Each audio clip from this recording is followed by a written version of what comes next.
Bienvenue sur Balti Channel. Aujourd'hui je vais vous montrer le mélange idéal pour vos soirées poker. Idéal parce que c'est celui qui abîme le moins les cartes, c'est celui qui est le plus rapide et il ne flash pas les cartes, il ne les rend pas visibles pour les autres joueurs, donc c'est aussi le plus sûr. Alors c'est le Blackjack Shuffle qui est en fait un Riffle Shuffle en position très fermée puisque les pouces sont tout à l'intérieur des paquets. Contrairement au Riffle Shuffle classique de table où les pouces sont tout à l'extérieur, voire au milieu du paquet. Alors je vais vous montrer ça tout de suite. Tac. Évidemment c'est assez facile à enchaîner puisque la position d'arrivée et la position de départ coïncident. Hop, on peut les enchaîner très rapidement avec des coupes de temps en temps.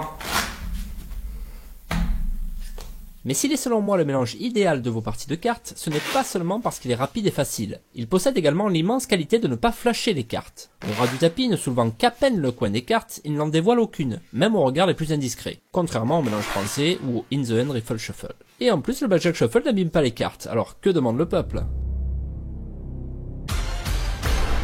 Et non, vous êtes tombé dans le piège. La bonne réponse était bien sûr un petit tuto détaillé de derrière les fagots. On va donc diviser le paquet en deux demi-paquets le plus égaux possible que l'on va saisir d'une part par le pouce et d'autre part par le majeur et l'annulaire. On va ensuite céder de l'index pour faire remonter les trois autres doigts en haut du paquet. Le pouce dans le coin du paquet et l'index au milieu de la tranche supérieure vont exercer des pressions contraires, ce qui va permettre le riffle, c'est-à-dire les feuillages rapides des cartes, qui vont s'imbriquer les unes dans les autres entre les deux demi-paquets.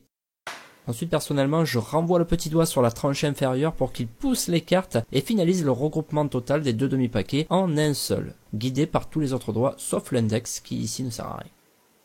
Et comme vous pouvez le constater, on retombe exactement sur la position de départ, avec les trois mêmes doigts dans les starting blocks, déjà prêts à répéter le mélange. Donc on sépare à l'aide du pouce d'un côté, du majeur et de l'annulaire de l'autre. Avec l'index, on fait remonter les doigts le long de la tranche pour que le pouce puisse effeuiller les cartes. Ensuite, c'est le petit doigt qui vient pousser et favoriser le regroupement des deux demi-paquets, et nous revoilà dans la position de départ.